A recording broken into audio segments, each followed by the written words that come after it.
তোমাদেরকে একটা গাইডলাইন দিয়ে দিলাম, একটা পথ দিয়ে দিলাম, একটা রাস্তা দিয়ে দিলাম।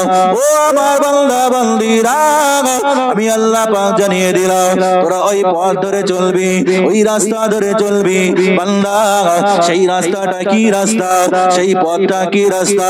আল্লাহ পাক রব্বুল আলামিন জানিয়ে দিলেন, বান্দা, সেই পথটা হলো সিরাতাল মুস্তাকিম, সিরাতাল মুস্তাকিমের পথ। ও আমার বান্দা, আমার পথ হলো ওয়ামা আতাকুমুর রাসূলু ফাখুযুহু ওয়ামা নাহাকুম আনহু ফান্তাহু। ও আমার বান্দা, ও আমার বান্দি, আমি আল্লাহ পাক রব্বুল আলামিন জানিয়ে দিলাম, সেই পথ, সেই রাস্তাটা হলো আমার নবী পৃথিবী জমিনে, আমার হাবিব পৃথিবী জমিনে। ওয়ামা আতাকুমুর রাসূলু ফাখুযুহু ওয়ামা নাহাকুম আনহু ফান্তাহু।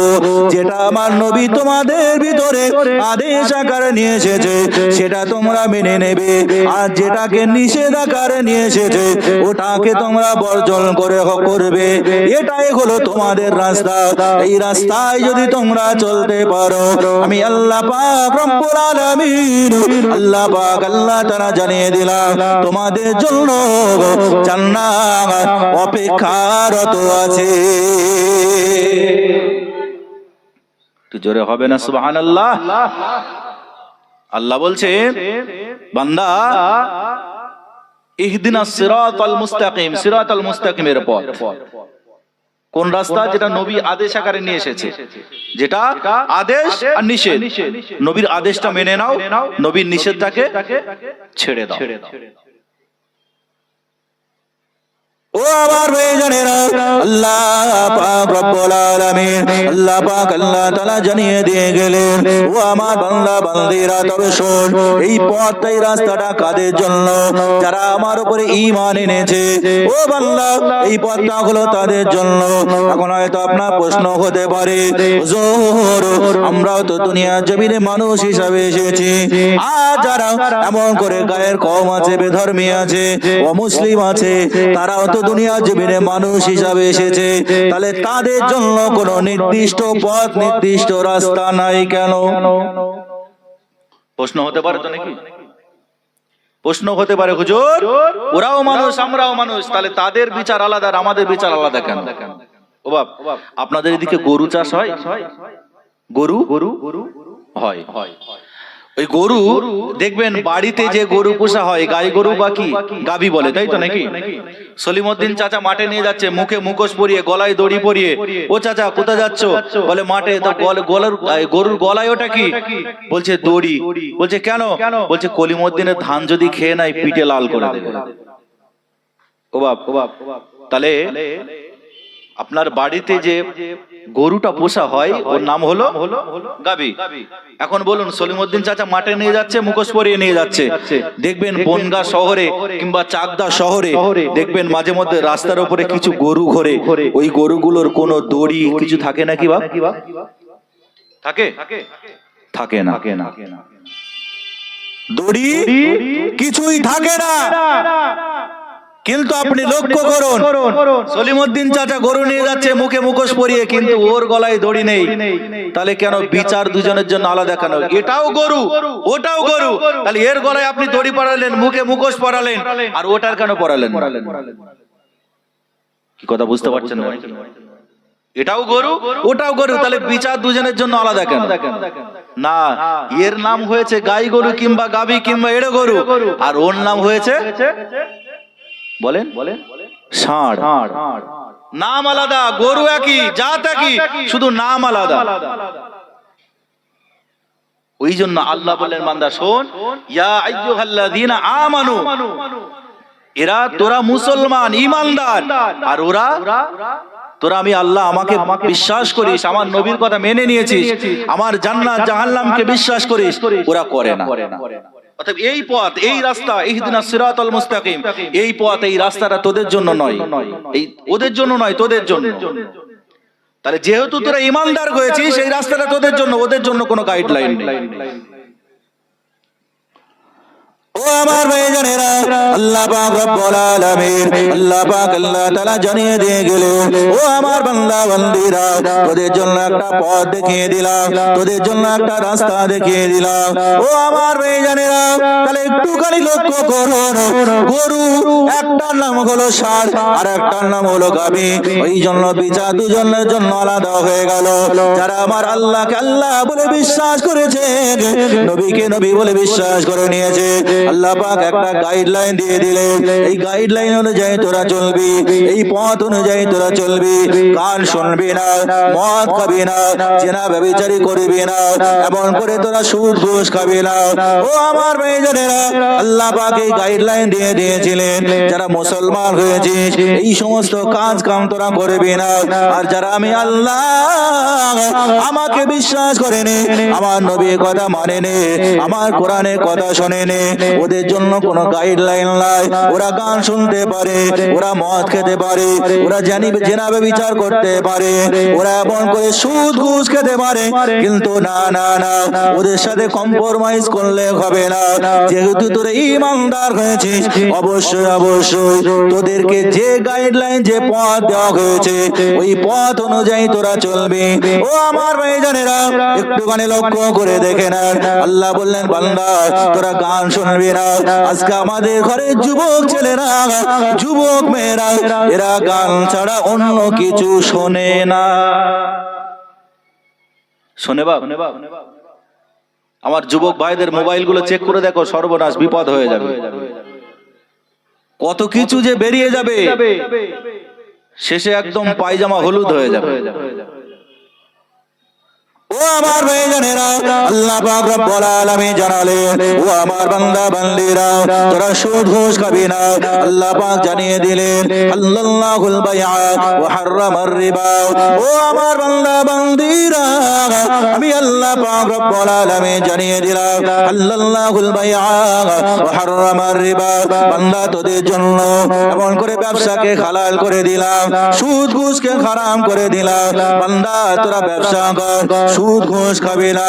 ও আমার ভাইজানেরা, একটুখানি লক্ষ্য করে দেখে না, আজকে আমাদের গ্রামে লক্ষ্য করুন, আমাদের এলাকায় লক্ষ্য করুন, যদি 100টা বাড়ি থাকে তার ভিতরে 90টা বাড়িতে সুদ আর ঘুষ আছে না নাই? আছে নাকি? এখানকার মানুষ সব ফেরেশতা, যা বলছি অন্তত চাকদা পার করে, তাই তো নাকি? এখানে সব ফেরেশতা আছে। হ্যাঁ, সব চোখ মুখ শুকিয়ে গেছে, তার মানে এই রোগ এখানেও আছে, তাই তো নাকি? ও আমার ভাইজানেরা, আল্লাহ পাক রব্বুল আলামিন বললেন, ও আমার বান্দা বান্দীরা, তোরা সুদ ঘুষ খাবি না। কিন্তু একটুখানি লক্ষ্য করে দেখে না, আমাদের সমাজে, আমাদের ঘরে আজকে যদি 100টা বাড়ি থাকে, 90টা বাড়ির ভিতরে সুদ আর ঘুষ ঢুকে আছে। ও আমার ভাইরা, শুধু তাই নয়, তাই নয়, বাড়ির মদ্দা মানুষটা আগে একা সুদ খেত। বাড়ির মদ্দা মানুষটা স্বামীটা স্ত্রীকে ডেকে বলল, ও আমার স্ত্রী, আমি তোকে বড় মহাব্বত করি, আমি একা কেন জাহান্নামে যাব, চল তোকে নিয়ে একসাথে জাহান্নামে থাকবো। বলে তাহলে কি করতে হবে? বলে কিছুই করতে হবে না, দেশে এসে নতুন এক বালা, যেটা হলো গ্রুপ লোন বন্ধন লোন, ওই গ্রুপ লোন বন্ধন লোনের সাথে যুক্ত হয়ে যায়। ও আমার ভাইজানেরা, আল্লাহ নবী আমার জানিয়ে দিয়েছে, আদ-দাইয়ুসু লা ইয়াদখুলুল জান্নাহ। আল্লাহ নবী জানিয়ে দিয়েছে, দাইয়ুস ব্যক্তি জীবনে কোনোদিন জান্নাতে যাবে না। ও আমার ভাইজানেরা, আপনার এমন করে যদি কপাল নামাজ পড়ে পড়ে কপাল ফেটে যায়, কপাল ফেটে রক্ত বেরোয়, আর যদি নামাজ পড়ে পড়ে যদি এমন করে আপনার হাঁটুটা কালো হয়ে যায়, তারপরও আপনি নাজাত পাবেন না, তারপরও আপনি জান্নাত পাবেন না। অবশ্যই হয়তো বলবেন, হুজুর তাহলে কেন নামাজ পড়বো? না না না, নামাজ ছাড়া কিছুই হবে না। তবে শুনুন শুনুন, আপনি নামাজ পড়ুন, যাই করুন না কেন, আপনার ঘরের মাটা, আপনার ঘরের বোনটা যদি, আপনার ঘরের মেয়েটা যদি বেপর্দার সাথে ঘরে, যদি এমন করে উলঙ্গ নারীদের মতো ঘরে, আপনার এই নামাজ কাল কিয়ামতের ময়দানে নাজাত দিতে পারবে না। আপনি নামাজ পড়েছেন, আল্লাহ পাক বেইনসাফি নন, আল্লাহ পাক ইনসাফকারী, আল্লাহ পাক আপনার উপর ইনসাফ করবেন, আল্লাহ আপনার নামায় আমলে সওয়াব দেবেন, কিন্তু এই সওয়াব আপনাকে নাজাত দিতে পারবে না। ও আমার ভাইজানেরা, একটুখানি লক্ষ্য করুন, আলোচনা বোঝার চেষ্টা করুন। আপনার ঘরের মাটা, আপনার ঘরের বোনটা যদি পর্দা না করে, বেপর্দার সাথে ঘরে, আল্লাহ নবী জানিয়ে দিয়েছেন আদ-দাইয়ুসু লা ইয়াদখুলুল জান্নাহ, এই এমন করে দাইয়ুস ব্যক্তি জীবনে কোনোদিন জান্নাতে যাবে না, যাবে না, যাবে না। দাইয়ুস হলো কারা? দাইয়ুস হলো তারা যাদের ঘরে মা গুলো পর্দা করে না, যাদের ঘরে বোন গুলো পর্দা করে না, যাদের ঘরে মেয়ে গুলো পর্দা করে না, এরা হলো দাইয়ুস, দাইয়ুস, দাইয়ুস। শুধু তাই নয়, নবী আমার আবার বললেন, একজন মহিলা, একজন নারী, চারজনকে জাহান্নামে নিয়ে যেতে সক্ষম হবে।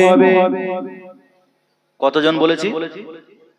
একটু কথা বলেন না বাবা, আমার সাথে কি রাগারাগি আছে নাকি?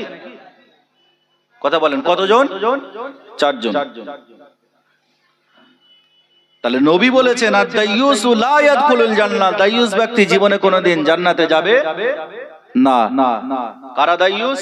যাদের ঘরের মা গুলো, বোন গুলো আজকে দেখেন বাজারে টাটা সুমোর মতো বডি বার করে বাজারে ঘুরছে, টাটা সুমোর মতো বডি বার করে বাজারে হো হো ঘুরছে, ওই সমস্ত মহিলার বাপ এক নম্বর, এক নম্বর ওই মহিলার বাপ জান্নাতে যাবে না।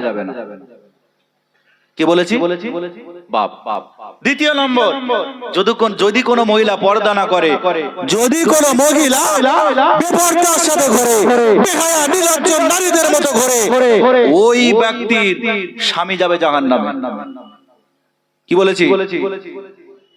এক নম্বর হলো বাপ, দ্বিতীয় স্বামী, তৃতীয় হলো যদি কোনো মহিলা বেপরদার সাথে ঘোরে, তার বড় ভাই যাবে জাহান্নামে। কটা হলো? তিনটে। চতুর্থ নম্বর, যদি কোনো মহিলা পর্দা না করে, তার বড় ছেলে যাবে জাহান্নামে। এখন যদি ওয়াজ বুঝে থাকেন বলুন, এই চার শ্রেণীর বাইরে আমরা কেউ আছি এখানে?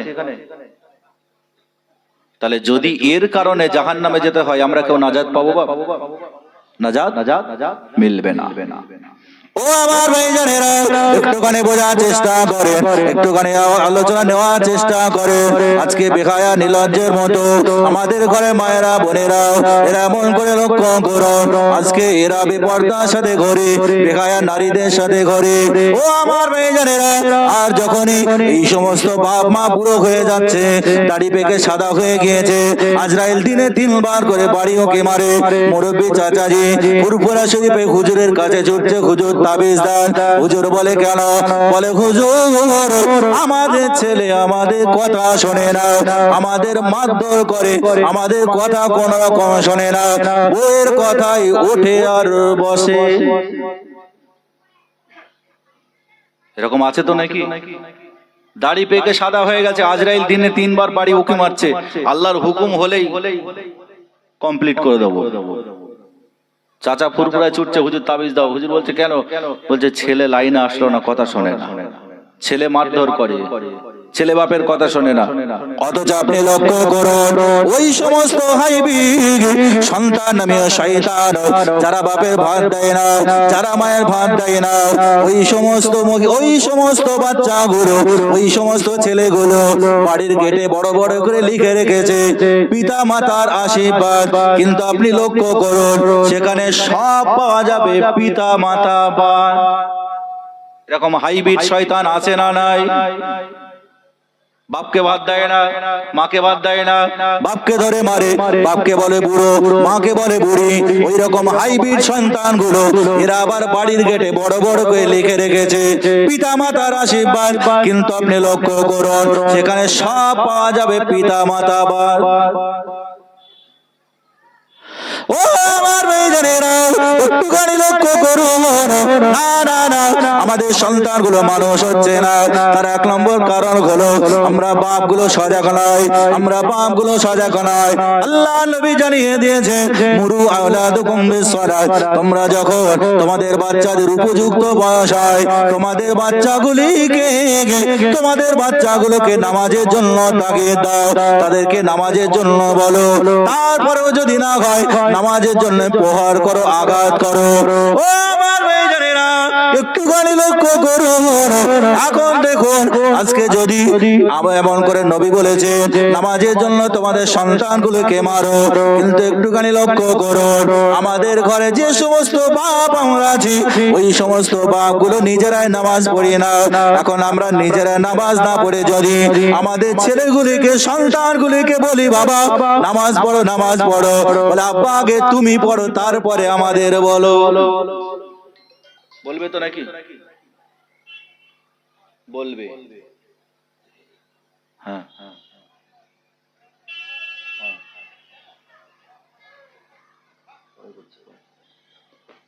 আমার ভাইরা, তাহলে বাপ ছেলে বলবে আগে আগে তুমি নামাজ পড়ো, তারপরে আমাদেরকে বলবে। বলবে তো নাকি?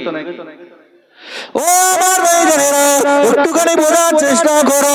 তাহলে আজকে আমরা বাপগুলো সজাগ নয়, এমন কুলাঙ্গার বাপ আমাদের সমাজে আছে। একটুখানি লক্ষ্য করুন, এমন করে ছেলেকে দোকানে পাঠিয়ে দিচ্ছে, যা বাবা একটু দোকানে চলে যা। বলে আব্বা কেন? বলে এক বান্ডিল বিড়ি কিনে নিয়ে চলে আয়। ও আমার ভাইজানেরা, একটুখানি লক্ষ্য করুন, ছেলেটা দোকানে চলে গেল, দোকানে গিয়ে বললো এক বান্ডিল বিড়ি দাও। বলে কচি কে খাবে? বলে আব্বা খাবে। ও আমার ভাইজানেরা, এইবার বিড়ির বান্ডিলটা হাতে করে নিয়ে ছেলে বাপের কাছে আসে, আর মনে মনে চিন্তা করছে, তাই তো আমার বাপ প্রতিদিন টানে, ফক ফক করে টানে, তাহলে অন্তত আমি একদিন টেনে দেখি এর ভিতরে কি এমন মজা আছে। বলবে তো নাকি? বৃক্ষ তোমার নাম কি? ফলে পরিচয়, তাই তো নাকি?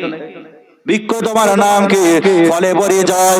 ও আমার ভাইজানেরা, তাহলে আমরা বাপগুলো সজাগ নয়, ওই জন্য আমাদের বাচ্চাগুলো মানুষ হচ্ছে না।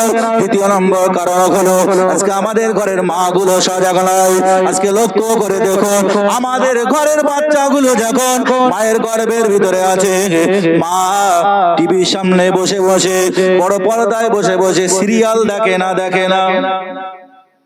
দেখে তো নাকি? মা সিরিয়াল দেখছে, দেশে এলো নতুন এক বালা, নাম তার কিরণমালা।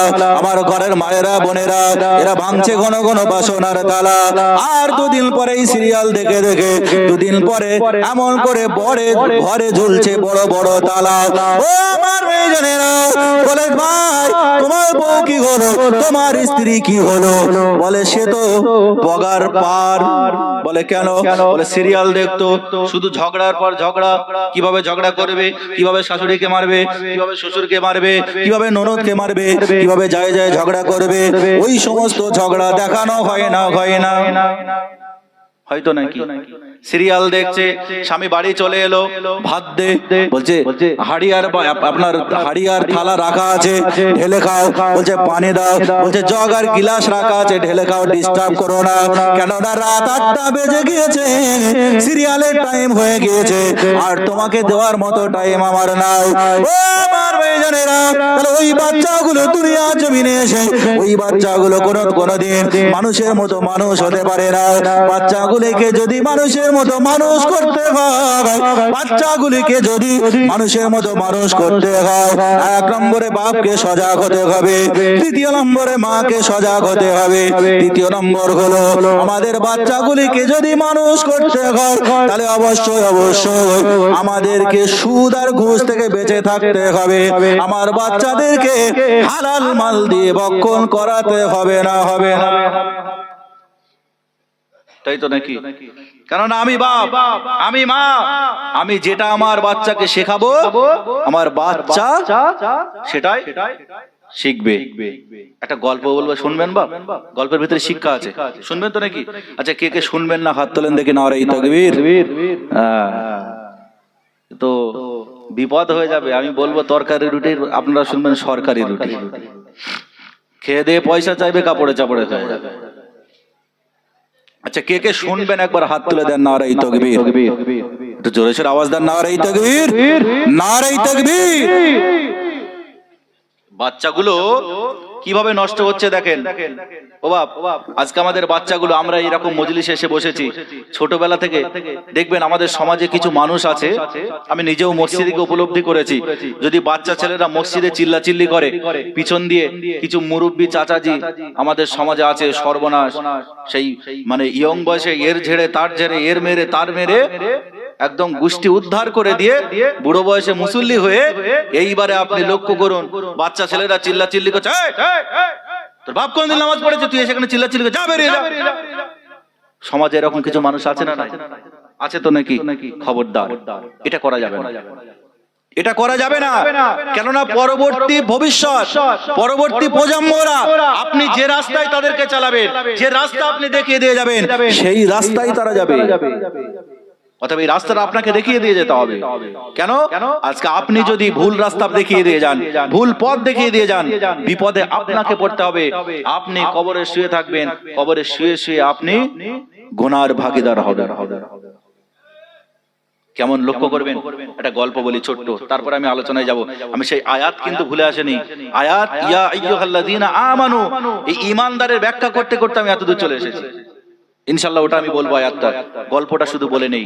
জানেন ক্যালকাটা জিবরিল ইন্টারন্যাশনাল বলে একটা স্কুল আছে, আপনারা শুনেছেন কিনা জানি না, জিবরিল ইন্টারন্যাশনাল স্কুল।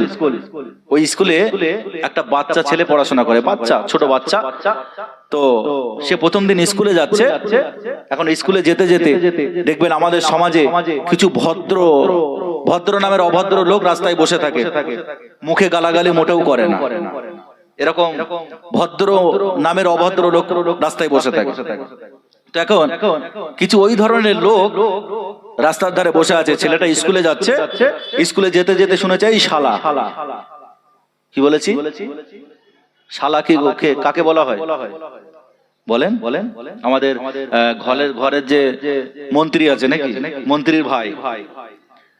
মন্ত্রীর ভাই শালা। তো এখন বাড়িতে এসেছে, বাড়িতে এসে বলছে মা, শালা মানে কি? ওর মা একটু রেগে গেছে, জানোয়ার, তোকে স্কুলে পাঠাচ্ছে এই জন্য? না মা, বলো না, আমি একটু শুনবো, আমার খুব ইচ্ছা। ওর মা রেগে গিয়ে বলছে, যা, শালা মানে তোর মামা তোর মামি। খুব ভালো করে বুঝবেন, শালা মানে মামা আর মামি। দ্বিতীয় দিন আবার স্কুলে যাচ্ছে, ওই স্কুলে যেতে যেতে আবার দ্বিতীয় দিন একটা গাল শুনেছে, সেটা হলো সোর। ফার্সিতে সোর শব্দের অর্থ হলো চেয়ার। তো ও মাকে এসে জিজ্ঞাসা করছে, মা, সোর মানে কি? ওর মা রেগে গেছে, বেয়াদব, তোকে স্কুলে পাঠাই এই জন্য প্রতিদিন এইসব উল্টো পাল্টা শুনেছিস? না মা, বলো না, আমি একটু শুনবো। ওর মা তখন রেগে গিয়ে বলছে, যা, সোর মানে চেয়ার। এই দুটো কথা মাথায় রেখেছে। তাহলে শালা মানে বলেন মামা আর মামি, আর সোর মানে চেয়ার। ও তৃতীয় দিন আবার স্কুলে যাচ্ছে, ও আবার একটা গালাগালি শুনেছে, হারামজাদা। কি বলেছি? হারামজাদা। ও মাকে জিজ্ঞাসা করছে, মা, হারামজাদা মানে কি? ওর মা চরম রেগে গেছে, রেগে গিয়ে বলছে, বেয়াদব, তোকে স্কুলে পাঠাই এই জন্য, জানোয়ার, প্রতিদিন উল্টো পাল্টা শুনে আসে, আমাকে জিজ্ঞাসা করছিস? না মা, বলো না, আমি শুনবো। ওর মা এত রেগে গেছে, চোখ মুখ লাল হয়ে তখন বলছে, যা, হারামজাদা মানে তোর বাপ আর তোর মা। তিনটে জিনিস মাথায় রেখেছে। এইবারে কোনো এক সময় ওর বাপ আর মা বাড়ির বাইরে গেছে বাজার করতে। বাড়ির বাইরে বাজার করতে ও ঘরের গেট লাগিয়ে দিয়ে বসে আছে। হঠাৎ দেখছে গেট টক টক করে আওয়াজ করছে। কে? গেটটা খুলেই দেখে মামা আর মামি এসে হাজির। ও বাপ, আমাদের সমাজে লোক কুটুম আসলে চেয়ার বার করে দিত নাকি? হ্যাঁ, এখন ও গেটটা খুলেই দেখছে কে? বলছে মামা আর মামি এসে হাজির। ও তখন বলছে, আসুন শালারা, বসুন সরে, হারামজাদা দুটো গেছে ঘরের বাইরে। কিছু বুঝতে পারলেন না মনে হচ্ছে? ও বলছে আসুন শালারা মানে মামা মামি এসছে, বলছে আসুন শালারা, বসুন সরে মানে চেয়ারে, আর হারামজাদা দুটো গেছে ঘরের বাইরে মানে বাপ আর মা ঘরের বাইরে বাজারে গেছে। ও বাপ, এই ভুলটা কার? জোরে বলেন, সবাই একসাথে বলেন। মায়ের। ও বাপ, যখন ওর বাচ্চা এসে বলেছিল মা এইগুলো বলো, যদি কানের গোড়ায় সপাটে একটা চড় মেরে বলতো বাবা এগুলো গালাগালি, এগুলো খিস্তা খিস্তি, ভালো মানুষ দেয় না, শিক্ষিত লোকেরা অ্যাকসেপ্ট করে না, এটা কখনো বলবেন আল্লাহ গুনাহ দেবে, আল্লাহ পাপ দেবে, ওই বাচ্চাটা এগুলো শিখতো। তাহলে বাচ্চাগুলোকে খারাপ করছি কারা? আমরা বাপ আর মা বাচ্চাগুলোকে খারাপ করছি। আল্লাহ পাক কবুল করেন, আল্লাহ আমাদের বাচ্চাদেরকে হেফাজত করুন, বলুন আল্লাহুম্মা আমিন। আমি কি কথা বলতে বলতে এতদূর এসেছি আমি বলে নেই। তাহলে আল্লাহ বলেছেন ইয়া আইয়ুহাল্লাযীনা আমানু, হে ঈমানদার বিশ্বাসীগণ, যারা আমার উপরে ঈমান এনেছো, আমি তোমাদেরকে সতর্ক করে দিচ্ছি, সাবধান করে দিচ্ছি। কি সতর্ক? আল্লাহ বলছেন, আল্লাহ পাক রব্বুল আলামিন জানান يا أيها الذين آمنوا لا ترفعوا أصواتكم فوق صوت النبي ولا تجهروا له بالقول كجهر بعضكم لبعض أن تحبط أعمالكم وأنتم لا تشعرون। আল্লাহ পাক রব্বুল আলামিন, আল্লাহ পাক আল্লাহ তাআলা জানিয়ে দিয়ে গেলেন, ও আমার বান্দা বান্দীরা, আমি আল্লাহ পাক তোমাকে সাবধান করে দিলাম, তোমাদেরকে সতর্ক করে দিলাম। ইয়া আইয়ুহাল্লাযীনা আমানু লা তারফাউ আসওয়াতাকুম, তোমাদের গলার আওয়াজটা, তোমাদের গলার কণ্ঠস্বরটা, তোমাদের গলার আওয়াজটা যেন আমার হাবিবের গলার আওয়াজের উপরে না চলে যায়, আমার হাবিবের গলার কণ্ঠস্বরের উপরে না চলে যায়। যদি তোমাদের গলার আওয়াজটা, যদি তোমাদের গলার কণ্ঠস্বরটা আমার হাবিবের গলার উপরে চলে যায়, আমার হাবিবের গলার আওয়াজের উপরে চলে যায়, আনতাহবাতা আমালুকুম ওয়া আনতুম লা তাশউরুন, তোমাদের নামাজ, রোজা, হজ, যাকাত, তাসবিহ, তাহলিল সব কিছু আমি আল্লাহ ধ্বংস করে দেব। ওয়া আনতুম লা তাশউরুন, তোমরা বুঝতেও পারবে না।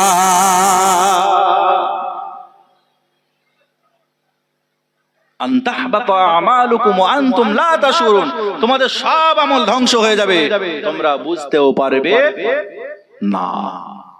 কেননা আমি আল্লাহ পাক জানিয়ে দিলাম, দুনিয়ার মানুষ জেনে রেখে দাও, শুনে রেখে দাও, আমি আল্লাহ পাক জানিয়ে দিলাম, দুনিয়া জমিনে আমি আমার হাবিবকে বড় মহব্বত করি, আমি আমার হাবিবকে বড় ভালোবাসি। এ দুনিয়ার মানুষ, আমি আল্লাহ পাক জানিয়ে দিলাম, কুল ইন কুনতুম তুহিব্বুনাল্লাহা ফাত্তাবিউনি ইউহিব্বুকুমুল্লাহ। ও আমার বান্দা বান্দীরা, আমি আল্লাহ পাক জানিয়ে দিয়ে গেলাম, যদি তোমরা প্রকৃত ঈমানদার মুমিন হতে যাও, আমার নবীকে মহব্বত করে নাও, আমার নবীকে ভালোবেসে নাও, আমার নবীকে প্যার করে নাও, তোমার জীবনটাকে নবীর আদর্শ অনুযায়ী সাজিয়ে নাও, তোমার চরিত্রটাকে নিজের নবীর নীতি অনুযায়ী চালিয়ে নাও। ও আমার ভাইজানেরা, আল্লাহ পাক জানিয়ে দিয়েছেন, বান্দা যদি তোরা আমার নবীর আদর্শ, আমার নবীর নীতি নিয়ে যদি নিজেদের জিন্দেগি জীবনটা তৈরি করতে পারিস, আমি আল্লাহ পাক রব্বুল আলামিন তোদের জন্য জান্নাত নির্ধারিত করে দিলাম। আমার নবীর নীতি, আমার নবীর আদর্শটা নিয়ে নে, ব্যাস, আর কিচ্ছু নয়।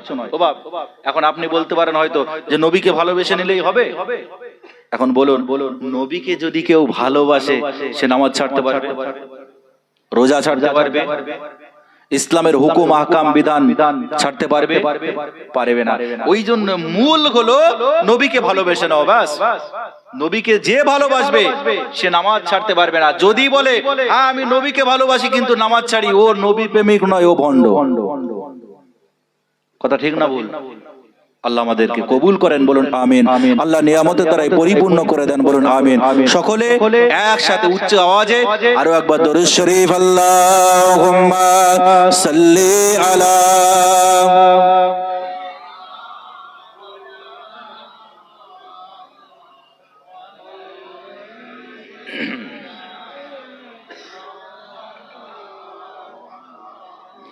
लिखो जिंदगी तमाम शाहे दो जगह के नाम में सलाम के सलाम। लिखो जिंदगी तमाम शाहे दो जगह के नाम में सलाम के सलाम। मैं हुजूर का दीवाना बढ़ो उनका ताराना गली गली गांव गांव में सलाम के सलाम। এই যে নাত কার সামনে পড়ছি বাপ? নবীর সামনে তো নবী। তাহলে নবীর ইশকে আমি যখন হাত তুলে সুবহানাল্লাহ বলতে বলবো, সুবহানাল্লাহ বলতে পারবেন? পারবেন তো সবাই? একসাথে সুবহানাল্লাহ বলতে পারবেন তো ইনশাআল্লাহ। লিখো জিंदगी तमाम शागे दो जगह के नाम सलाम के सलाम। मैं हुजूर का दीवाना पढ़ गो उनका ताराना गली गली गांव गांव में सलाम के सलाम। लिखो जिंदगी तमाम शागे दो जगह के नाम सलाम के सलाम। कैसा प्यारा नाम रखा अल्लाह ने हुजूर का आमिना के लाल ने आका पुर नूर का। कैसा प्यारा नाम रखा अल्लाह ने हुजूर का आमिना के लाल ने आका पुर नूर का। प्यारा नाम ले जा होठों प्यार से लेता एक दूसरे को थामे सलाम के सलाम। लिखो जिंदगी तमाम शागे दो जगह के नाम सलाम के सलाम। कैसा प्यारा नाम रखा अल्लाह ने हुजूर का आमिना के लाल ने आका पुर नूर का। अल्लाहुम्मा सल्ली अला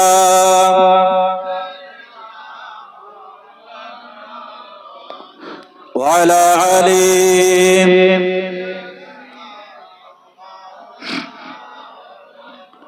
जर्रा जर्रा धरती का बोले झूम झूम के, जर्रा जर्रा धरती का बोले झूम झूम के। उरे कहे आमिना का माथा चूम चूम के। ओ मुबारक आए माँ आज तेरे गा खुदा की खास निया सलाम के सलाम। लिखो जिंदगी तमाम शागे दो जगह के नाम सलाम के सलाम। लिखो जिंदगी तमाम शागे दो जगह के नाम सलाम के सलाम। मैं हुजूर का दीवाना पढ़ गो उनका ताराना गली गली गांव गांव में सलाम के सलाम। कितना था प्यारा प्यारा मैदानी हुजूर का रो रहा था नल्ला मुल्ला अल्लाह एक नजूर का। कितना था प्यारा प्यारा मैदानी हुजूर का रो रहा था नल्ला मुल्ला अल्लाह एक नजूर का। के नबी ताजेदार याद आए बार बार से सुबह शाम में सलाम के सलाम। लिखो जिंदगी तमाम शागे दो जगह के नाम में सलाम के सलाम। अल्लाहुम्मा सल्ली अला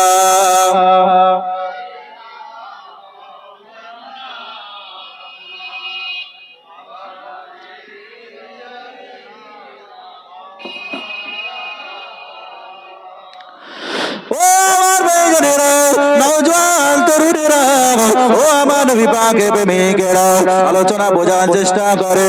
তাহলে আল্লাহ পাক জানিয়ে দিয়েছেন বান্দা তোরা নবীকে মহব্বত করে নে, নবীকে ভালোবেসে নে, নবীকে প্যার করে নে।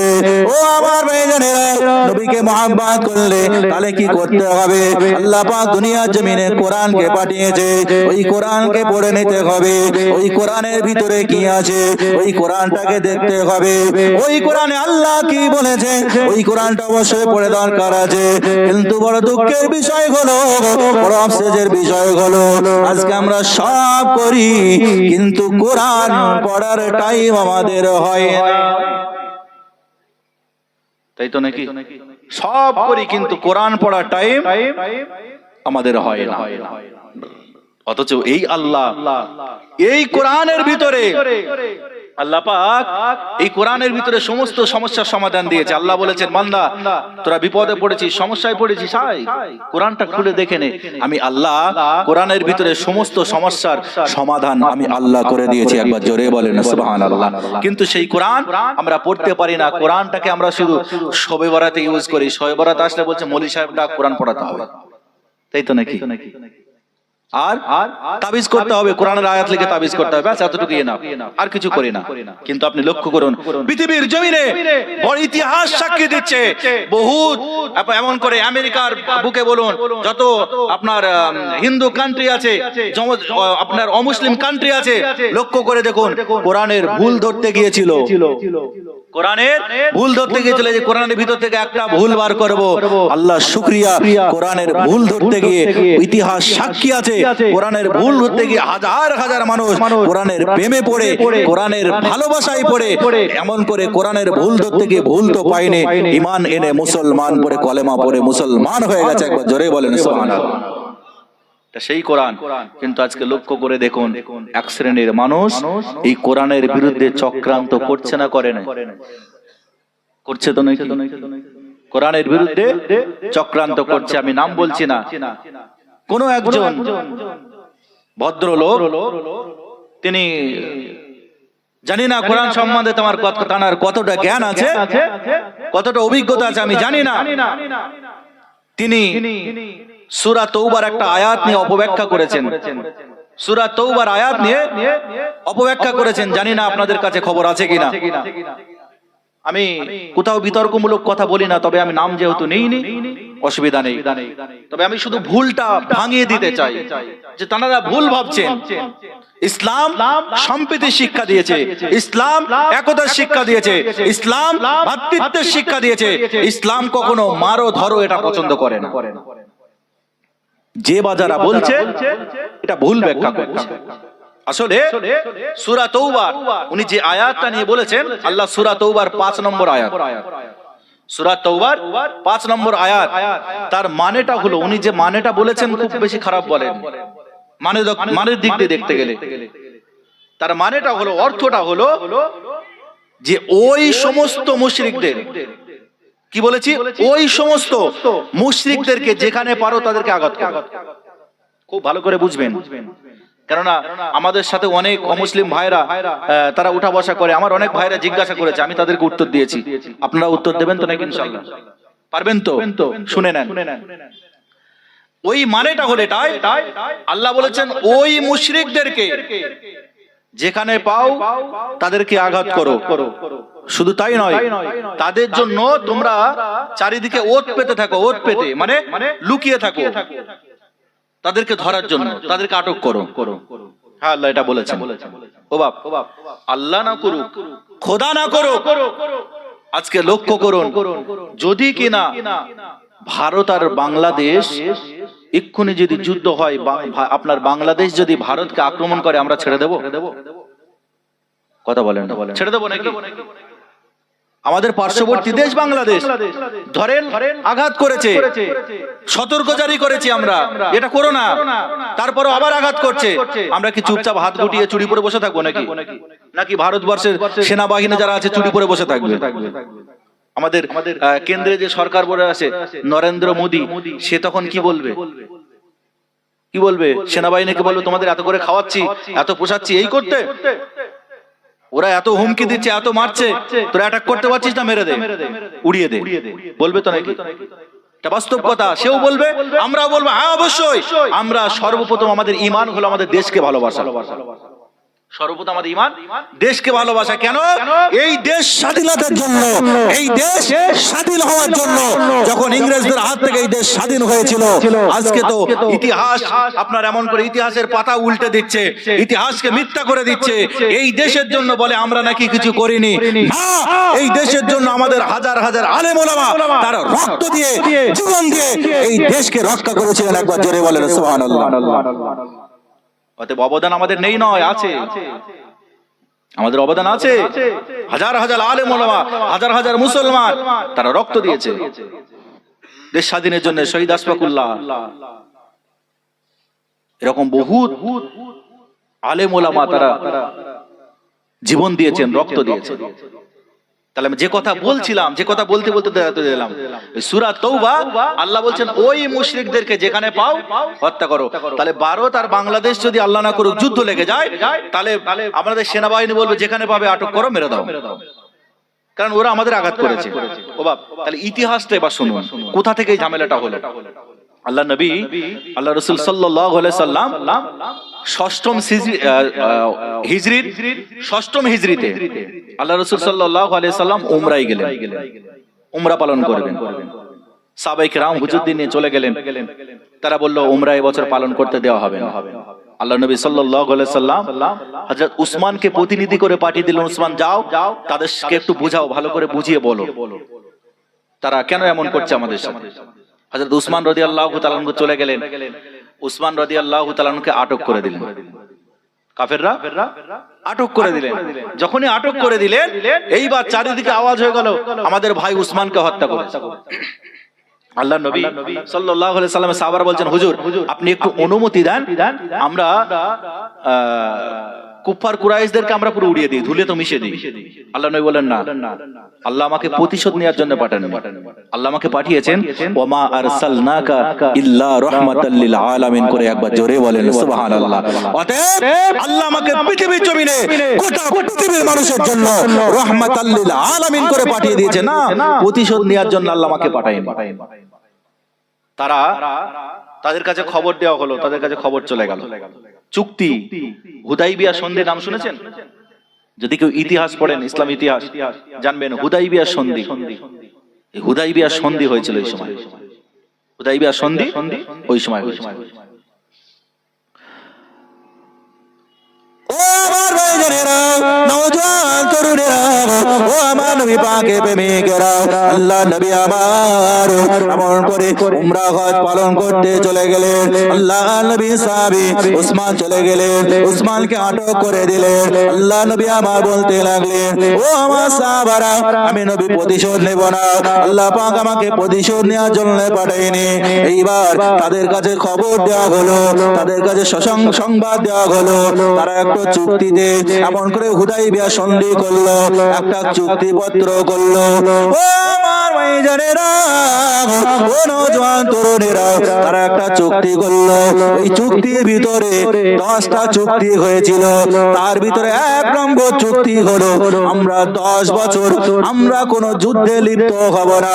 10 বছর মুসলমানরা আমাদের উপরে আঘাত করতে পারবে না, আমরা মুসলমানদেরকে আঘাত করব না। অতএব 10 বছর যুদ্ধ বিরতি থাকবে, কেউ কাউকে আঘাত করবে না, কেউ কারোর বিরুদ্ধে যুদ্ধ করবে না। ও আমার ভাইজানেরা, শুধু তাই নয়, তাই নয়, আবার দ্বিতীয় নম্বর চুক্তি হলো ইসলামের ভিতরে যে 12টা মাস আছে আরবির, এই 12টা মাসের ভিতরে 4টে মাস হলো হারাম মাস। এই হারাম মাসটাকে তাদেরকে শুধরানোর জন্য দেওয়া হলো। এই হারাম মাসের ভিতরে কেউ কাউকে আঘাত করতে পারবে না, কেউ কাউকে এমন করে তলোয়ার দিয়ে আঘাত করতে পারবে না। শুধু তাই নয়, যদি এমন করে আল্লাহ নবী আমার চুক্তিতে স্বাক্ষর করলেন, আল্লাহ নবী বললেন শুধু তাই নয়, আমি নবী তোমাদেরকে জানিয়ে দিয়ে গেলাম, ও আমার সাহাবারা, এই হুদাইবিয়া সন্ধির ভিতরে যদি কিনা যুদ্ধ হয়, এমন করে তোমরা কাউকে আঘাত করতে পারবে না। যদি আমার কাছে কেউ আশ্রয় চায়, তাকে আশ্রয় দিয়ে দেবে। যদি কেউ আমার ঘরের ভিতরে ঢুকে যায়, তাহলে অবশ্যই তাদেরকে আশ্রয় দেবে। তোমরা কোনো বাচ্চা ছেলেকে মারতে পারবে না, বাচ্চা মেয়েকে মারতে পারবে না, কোনো নারীকে মারতে পারবে না। ও আমার ভাইজানেরা, আল্লাহ নবী আমার জানিয়ে দিলেন, শুধু তাই নয়, যদি ইসলামের বড় শত্রু আবু সুফিয়ানের ঘরের ভিতরে যদি কেউ এমন করে আশ্রয় নেয়, তাকেও তোমরা আঘাত করতে পারবে না। এইভাবে চুক্তিতে স্বাক্ষর হলো। ও আমার ভাইজানেরা, চতুর্থ নম্বর চুক্তি হলো না, কুফার কুরাইশরা বলল মুহাম্মদ, চতুর্থ নম্বর চুক্তি হলো যদি কেউ এমন করে মক্কা থেকে মদিনায় চলে যায়, অতএব যদি এমন করে মুসলমান আমাদের বেধর্মী থেকে মুসলমান হয়ে যায়, তাদেরকে তোমরা আমার হাতে তুলে দেবে। আর যদি কেউ মুসলমান থেকে আমাদের বেধর্মী হয়ে যায়, যদি কাফের হয়ে যায়, তাকে কিন্তু আমরা তোমাদের হাতে রিটার্ন দেব না, তোমাদের কাতে ফিরিয়ে দেব না।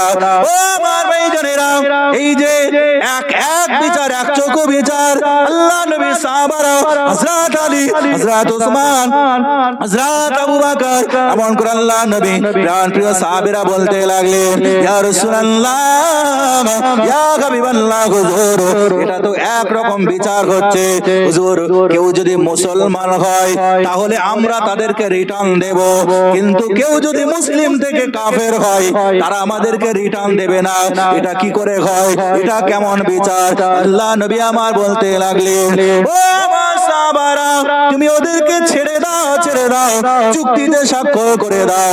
আল্লাহ নবী সাহাবারা, আল্লাহ নবী আমার চুক্তিতে স্বাক্ষর করে দিলেন 10 বছর কেউ যুদ্ধ করবে না।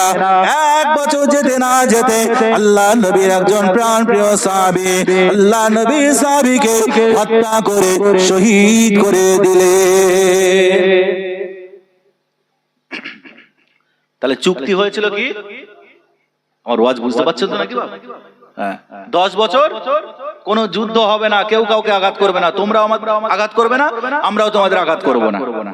এটা হলো চুক্তি। কিন্তু 1 বছর যেতে না যেতে চুক্তি ভঙ্গন হয়ে গেল, চুক্তি ভঙ্গ হয়ে গেল।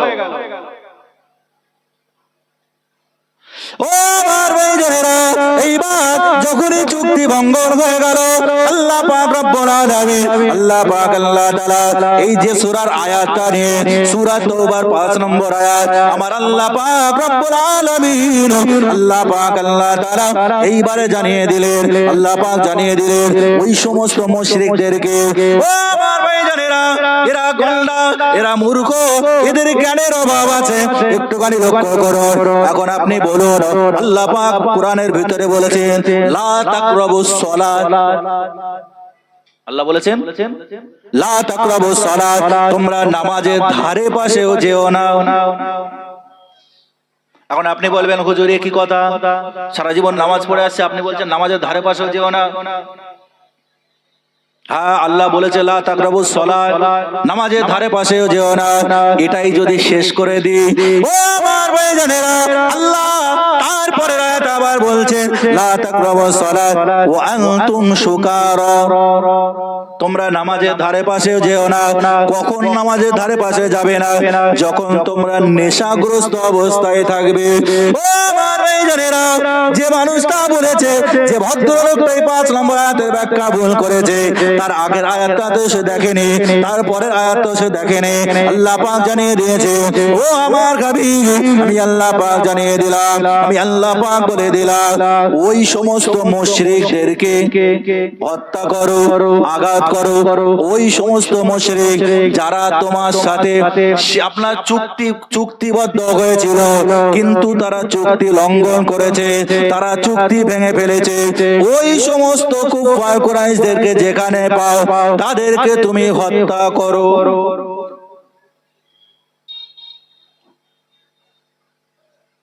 ও বাপ, তাহলে এখন বলুন, আল্লাহ বলেছেন ওই সমস্ত মুশরিকদেরকে যেখানে পাও সেখানে হত্যা করো। কোন মুশরিকদেরকে? যারা তোমাদের সাথে চুক্তিবদ্ধ হয়েছিল কিন্তু আবার চুক্তি ভঙ্গন করেছে, ওই সমস্ত মুশরিক, ওদেরকে যেখানে পাও হত্যা করো। জ্ঞানের অভাব। আল্লাহ হেদায়েত দান করুন, বলুন আল্লাহুম্মা আমিন। জোরে বলবেন আল্লাহুম্মা আমিন। কোরআনের শত্রু, কোরআনের দুশমন পৃথিবীর জমিনে আগেও ছিল, আজও থাকবে, এটা নতুন কিছু নয়।